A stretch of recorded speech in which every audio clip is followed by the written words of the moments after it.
Hey you guys, welcome back to my channel Walk This Way, and today we are not going to do anything special or anything related to cooking or anything of that sort. Today I'm going to talk to you about a very important topic, which is COVID. And it is important to me. It is a very important part of my life now, and you would know why after I finish up with this vlog.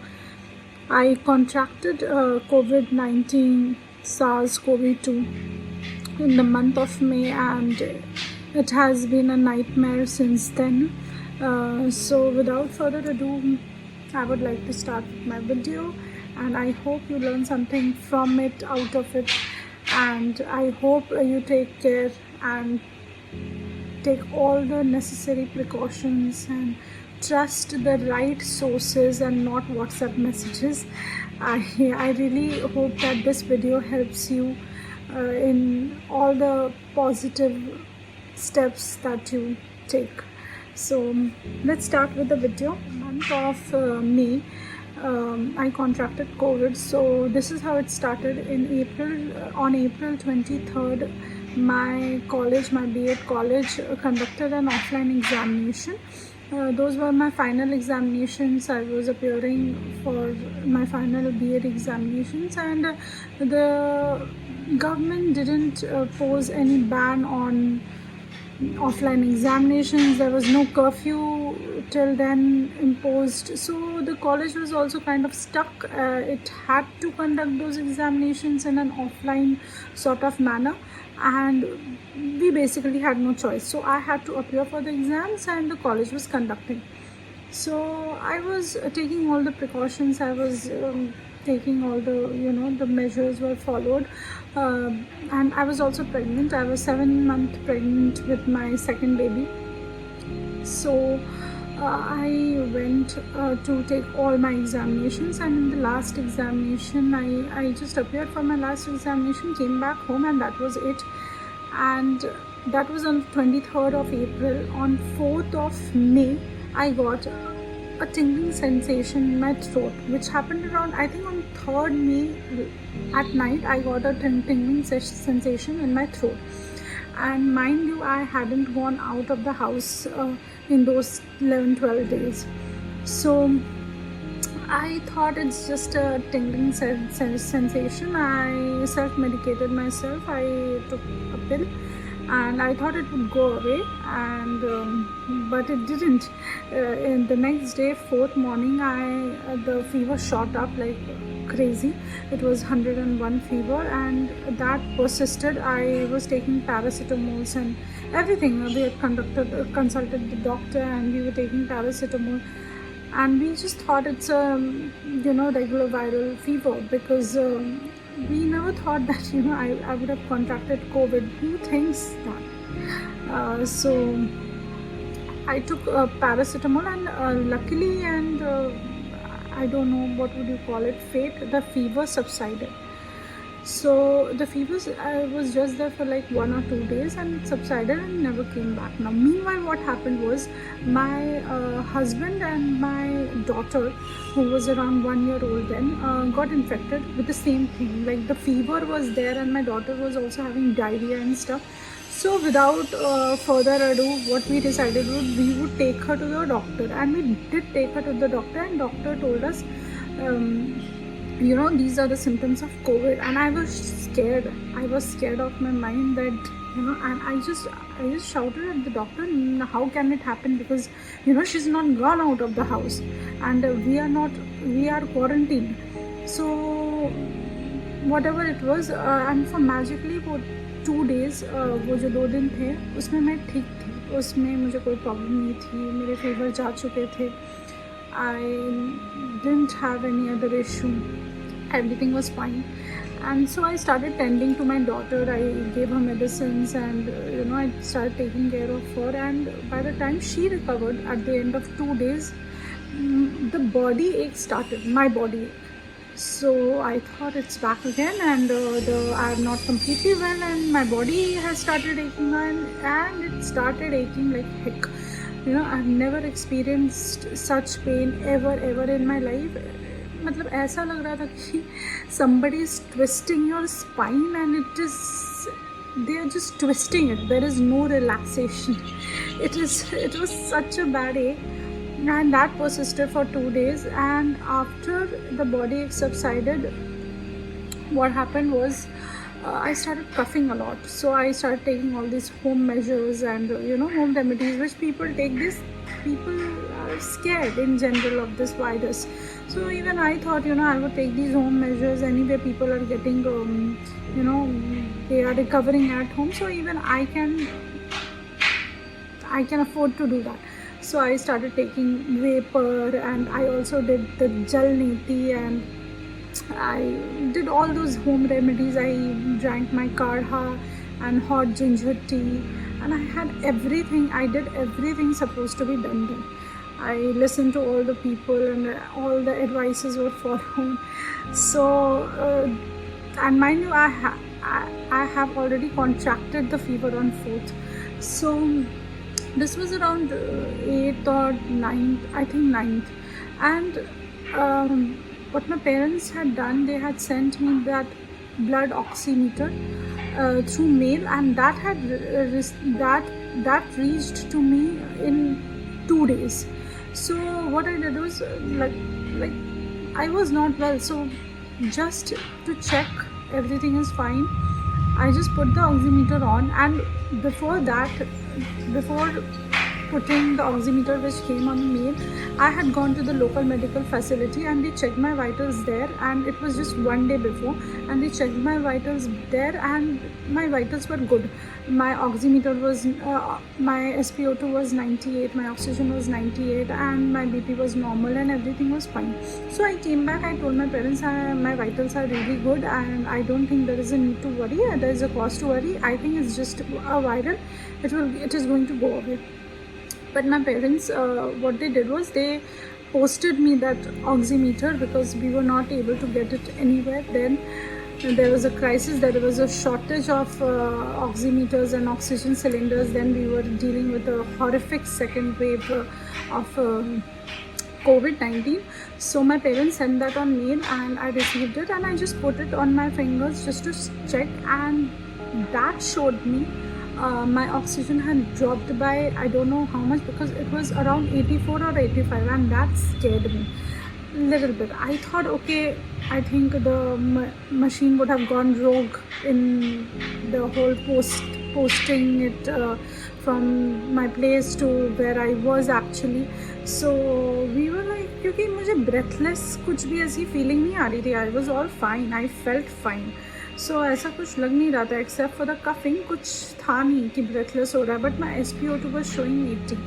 So what I did was I went outside and checked it again, and outside it was showing around 63. So I was like, ये machine पूरी ख़राब हो गई है, क्योंकि लग रहा है ट्रैवल करने में इस मशीन में इन लोगों ने बहुत ज़्यादा इसको मैन हैंडल किया है इस मशीन को, तो ये ख़राब हो गई है. So I thought then, and I slept. When I woke up, I was all fine. I was watching TV. रात हो गए थे. I think 9-10 बज रहा होगा. And my husband was in the other room, and he constantly was checking my O2, and it was constantly saying 82, 83. So, and that time I had already, I went for my RT-PCR a day before. So, but the results were yet to come. So, my husband immediately asked me to dress up and took me to the local medical facility. So we went to the medical facility, and they had put all the 2-3 oximeters were put on my fingers and my leg fingers and my foot fingers, and my oxygen was showing 80, 81, 82, and all those people, they continued asking me whether I'm feeling breathless or whether there is issue of any kind. And मैं हमेशा ही उनको यही बोल रही थी कि breathless तो नहीं लग रहा है, but I'm coughing. And I was really nervous, and I kept asking them. I had a daughter, my husband was there, and I didn't know better. I thought, how everything is going to be handled right now. If I am sick, I don't know what will happen. So I just kept asking them in all nervousness, मैं ज़िंदा बच जाऊँगी ना, मैं ज़िंदा बच जाऊँगी, and they didn't answer anything. and I didn't know anything better. So they shifted me to a larger facility, and I was immediately shifted to a larger facility. I was hospitalized on the 11th of May. Now 11th of May everything was fine. I was put on oxygen concentrator, and oxygen concentrator में मुझे जाने के बाद I felt kind of relieved. And उस रात तो अच्छे से सोई. They checked my vitals and 97 98 maintain हो रहा था ऑक्सीजन कॉन्सेंट्रेटर पे. The next day when I woke up, I was feeling all fine. I had put that nasal cannula in, and I was all fine. But my husband came with a bunch of my clothes and my essentials and my daily needs, and he was handling it all alone at our home, and I was here in the hospital. He was also handling our one old daughter who I had just weaned off from breastfeed to cow's milk. So she was also not properly weaned off. I mean, I was just trying because we had a second baby coming, so I was just trying to wean her off.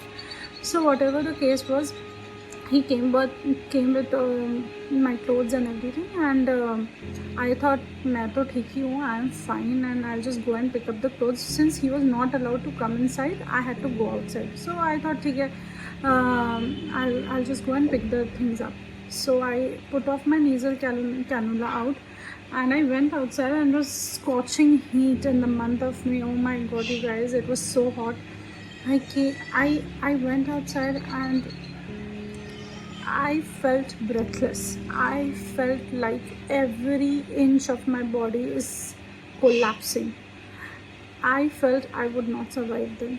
So I just picked up my clothes, and my husband is constantly asking me, "Are you fine? Are you fine?" I had no answer to it because I was definitely not fine.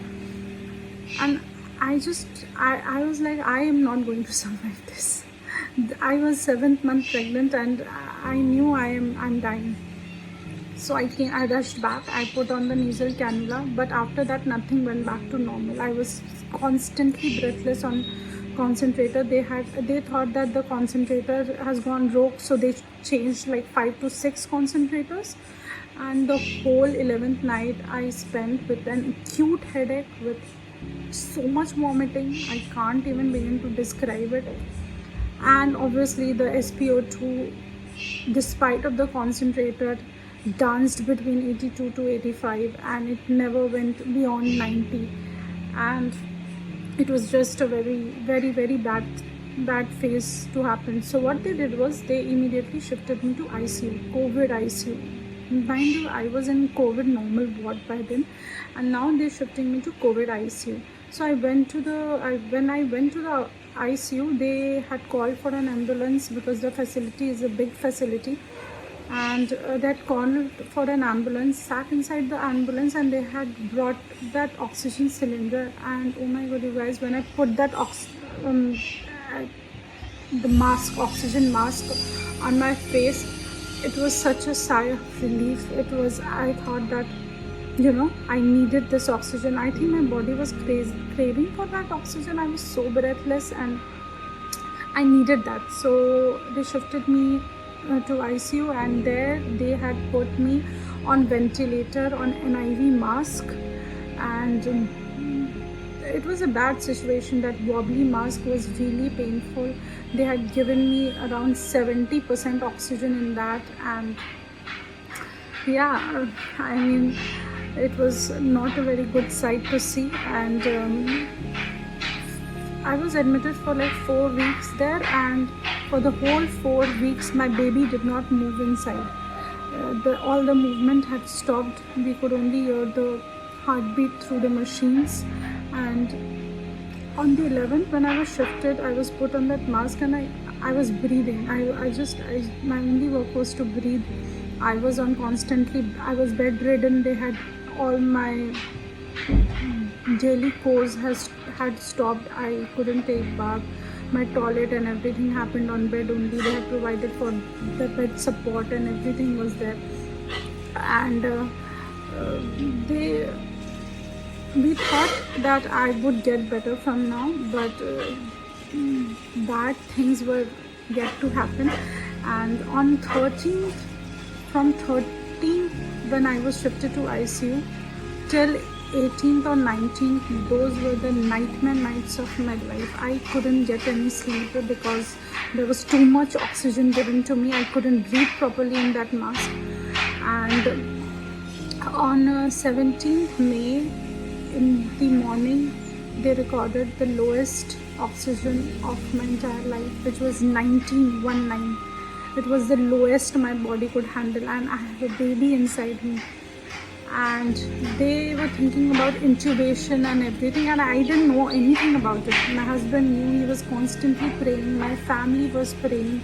Everyone was sick, worried about me. And you know, what can you do in these situations? I was oblivious to everything which was happening outside. I couldn't handle myself properly. So what I did was, in the 12th noon, because I had spent all these nights crying, I thought I'm not going to survive. So on the 17th noon, I thought I'm not going to feel this way. I'm not going to feel bad about my situation. I'm going to make most out of this situation. I am going to raise my willpower so much so that if it is affecting my health, it is going to affect my health positively. So what I did was, I called the staff. I asked them to make my hair. I wanted to look pretty, and I wanted to feel good, because all these spots had come. Oxygen deficiency of oxygen had created all these black spots, and my nose had like a full red dent because of that mask. And they made my hair, and they complimented me that I had a beautiful smile and everything, and I felt good. I felt okay for the first time in so many days, you guys. And then I started calling my parents. I called up my husband. I spoke to him. Then I called up my parents, and they started crying, and they broke down. My heart broke. My parents cried like that. They were crying. They were helpless. I was in Punjab, and they were in Jharkhand. They were like 2,000 kilometers away from where I was, and I knew they were helpless and they couldn't do much about it. And in general, I saw the condition of people outside, and it just broke my heart. My husband was trying to manage everything. He was alone at home with our daughter, 1-year-old daughter. He was trying to manage her. He was constantly bringing food to the hospital, constantly trying to motivate me, cheer me. My parents constantly tried to motivate me. My brother, who was in US, tried to constantly cheer me up.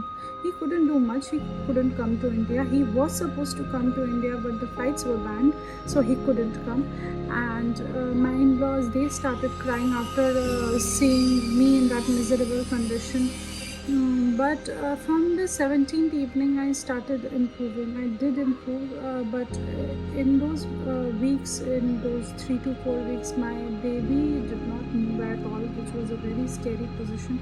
And my stomach had become like this. It was tapered. All the fat, I had lost a lot of weight, and it was not a good sight. And what I used to do, when I regained some consciousness, I asked people to just help me sit on a chair. So I sat on a chair, and I used to see all these people dying from my room, all these bodies carried out in body bags and everything. And it was a very bad sight. It was not a good sight. It was heartbreaking. It was terrifying. It was horrific. It was bad. I didn't want to be there. I wanted to be in some place nice, and nothing existed. There was no place nice there. I mean, Delta variant had washed off India nice and proper. And it was not a very good sight. People died like crazy, and I saw many people dying, and I used to sit there beside my bed, just pray for them, pray for their soul, pray for their families. I couldn't do much. I was myself in a very miserable condition, but I used to pray for them. And you can't do anything. You can't do much. In situations like these, you understand that you are so limited by such limited means. You are faced by life's impermanence, and you realize that everything is going to change. Nothing is going to remain the same after this, and I had realized that by then. So they had then shifted me to non-COVID ICU after 16 days in COVID ICU, and I was still in ICU but in non-COVID ward, and that shifted me then, and I had recovered, but just before getting discharged, 4 to 5 days prior to getting discharged, my baby started moving, which was a good sign for me. And but I couldn't be left alone without oxygen. My condition was still really bad. Without oxygen support, my SpO2 used to fall down to 30s, maybe 40s, and it was a bad situation. And I'm still on oxygen concentrator. I'm trying to wean that off. मैं try कर रही हूँ, धीरे धीरे taper down कर रही हूँ उसके यूज़ को. दिन में तो मुझे कॉन्सेंट्रेटर की ज़रूरत नहीं पड़ती अब, लकीली. एंड बट रात को सोते समय या जब भी मैं सो रही हूँ तो मेरा ऑक्सीजन ड्रॉप करता है, और मैं चाहती हूँ कि मुझे उसकी ज़रूरत ना पड़े. तो अभी 2 दिन से मैं रात को ऑक्सीजन नहीं ले रही हूँ. मैं टेपर ऑफ करना चाहती हूँ. सो yeah, this was my COVID story, and the reason that I'm narrating this story is a big one. Since Omicron has created a wave of scare among people, बहुत लोग कोविड को hoax मानते हैं, and it is not a hoax. I am a living proof of that. And जो नया variant आया है उससे सब लोग बहुत डर रहे हैं. मेरा ये वीडियो बनाने का मकसद यही है कि आप डरिए मत, आप प्रिकॉशंस लीजिए, आप get your vaccinations done, and आप प्रिकॉशंस लीजिए, क्योंकि डरने से प्रॉब्लम सॉल्व नहीं होगी. और सेकंड चीज़ ये प्रिकॉशंस लेना और डरना मत, ये तो सभी लोग बोल रहे हैं. मैं सेकंड चीज़ और बहुत ही इम्पॉर्टेंट चीज़ ये बोलना चाहती हूँ, अपने हेल्थ, अपने टेस्ट, ब्लड टेस्ट, ये सब करवाते रहिए. आप लोग चेकअप करवाइए. अगर आपको एक डॉक्टर से नहीं सही लग रहा है, आपको लग रहा है कि it is not shooting you, I would not say that doctor is bad, it is not shooting you, आपके हेल्थ में इम्प्रूवमेंट नहीं है 2-3 दिन में. आई थिंक 2 दिन भी बहुत ज़्यादा है अभी इस सिचुएशन के लिए, कोविड के लिए. मल्टीपल सोर्सेज को बताइए कि आप बीमार हैं, and let those sources also help you. आप चेकअप करवाइए जाके 2-3 डॉक्टर्स से, क्योंकि आजकल ऐसा हो रहा है कि कोलैप्स कर जा रहे हैं लोग, एंड कोलैप्स करने के बाद सेकेंड्स का भी टाइम नहीं मिलता है, and they pass away, and which is not a very good thing. मतलब you lose a life over some, थोड़ा सा भी लेट हो जा रहा है तो 2 दिन बहुत ज़्यादा टाइम है. लोगों का SpO2 बहुत जल्दी नीचे चला जा रहा है. हैप्पी हाइपोक्सिया बोलते हैं इसे, जब आपका SpO2 नीचे चला जाता है बहुत एंड आपको पता नहीं चलता है, तो उससे हैप्पी हाइपोक्सिया बोलते हैं, जो मुझे भी हुआ था. तो मैं आपको यही बोलूँगी, get your test done. Blood clot होने के बहुत चांसेस हो जाते हैं कोविड के बाद, जिससे अटैक आता है, सीजर्स आता है. सो आई वुड से आप उसके लिए टेस्ट आते हैं, डी डाइमर टेस्ट वगैरह. डॉक्टर से पूछिए, ask the right questions from the doctor. अपने रिसर्च कीजिए. जो इन्फेक्टेड है वो तो इस स्टेट में ही नहीं है कि वो रिसर्च कर सके, लेकिन जो उनके साथ हैं, जो उनको सपोर्ट कर रहे हैं, ओपन माइंडेड रहिए. डॉक्टर्स, तरह तरह के डॉक्टर्स से कंसल्ट करिए आप, because it is no joke, life is at stake. और बच जाने के बाद भी एनीथिंग इज़ नॉट सर्टन कि कोविड ख़त्म हो गया, अब मैं ठीक हूँ. You can not be relaxed, because post covid is more dangerous than the covid itself. And वो आपको फॉलोअप लगातार कराते ही रहना है. अगर कोविड आपके लंग्स पे पहुंच गया है तब तो आपको कराना ही है for like 2 years straight. And अगर लंग्स में नहीं पहुंचा है तब भी आपको फॉलोअप करना ही पड़ेगा, बिकॉज इस डिज़ीज़ का बहुत ज़्यादा रिसर्च नहीं हुआ है. So you have to take care of your health, you have to get your test done लगातार. Consult multiple doctors, and you know बहुत ज़्यादा ध्यान रखना पड़ता है अपने हेल्थ का. Right now I have 2 kids and I am trying to exercise. Lungs को पावर देने की कोशिश कर रही हूँ. कभी कभी एक्सरसाइज नहीं कर पाती हूँ. मेरे पेरेंट्स डिसअपॉइंटेड रहते हैं कभी कभी कि यू नो उतना नहीं पोटेंशियल पे एक्सरसाइज हो पा रहा है. बट जो भी हो रहा है, कुछ तो हो रहा है. And I just got my D-dimer test done अभी कल परसों. फॉलो अप करना है कि क्लॉट्स तो नहीं हो रहे, एंड क्लॉट्स होने से अटैक का चांस आता है. सो आप रिसर्च कीजिए, आप मेरे बोलने पे भी मत जाइए, आप रिसर्च कीजिए, right, ask the right question from the doctors. Don't consult one single doctor. Consult if you don't लग रहा है कि नहीं इम्प्रूवमेंट हो रही है, consult multiple doctors. And please please don't self medicate at home. जैसे आपको पहला सिम्टम लग रहा है, सर भारी लग रहा है, थोड़ी सी गले में खिचखिच लग रही है, आप जाके डॉक्टर को दिखाइए. Do not start self medicating at home कि हो जाएगा ठीक, हो जाएगा ठीक. घर में आप जो कर रहे हैं वो एक सेकेंडरी मेजर है. प्राइमरी मेजर वही है जो डॉक्टर आपको बताएगा. And get hospitalised. अगर आपको लग रहा है कि केस बहुत ही ज़्यादा बिगड़ रही है, please get hospitalised. I know it is easier said than done, beds नहीं मिलते, कुछ नहीं मिलता, but people will try and help you if you ask them for their help. वो हॉस्पिटल बेड्स अरेंज करा ही देंगे. कुछ ना कोई सोर्स से हॉस्पिटल बेड्स अरेंज हो ही जाते हैं. Because I saw many of my friends on Facebook and Instagram, they were trying to get things done through social media कि हॉस्पिटल बेड्स अरेंज हो जाए, ऑक्सीजन सिलेंडर्स अरेंज हो जाए. थैंकफुली मेरे साथ ऐसा कुछ नहीं हुआ, because I had luckily I was in a facility जहाँ पे सब कुछ अवेलेबल था. And doctors and nurses and the paramedical staff, they were like gods to me who have saved my life. Oh, I can't even begin to thank them. I'm here because of their work, their hard work, and the prayers of my well-wishers, and the face of my husband, who I used to see every day. And बहुत tension में रहते थे वो, बहुत बहुत ज़्यादा. And I can not forget that face. My parents, मेरी माँ इतना इतना रोए, मेरे माँ बाप, बिल्कुल अच्छा नहीं लगा मुझे. आई थिंक अभी भी वो डरे हुए रहते हैं, they still scared. But what ever has happened. लेकिन आप प्लीज़ ध्यान रखिए अपना. ये सारे पॉइंट्स जो मैंने बोला है, इन पे ध्यान दीजिए. I know it is going to be a long video, but I want you guys to watch it and learn something from it. At the end of the video, I'm going to attach all the pictures from my COVID days, and also I'm going to attach a little picture of my oxygen concentrator I'm on. And I hope this helps you guys, and please take care, and thank you, and bye bye.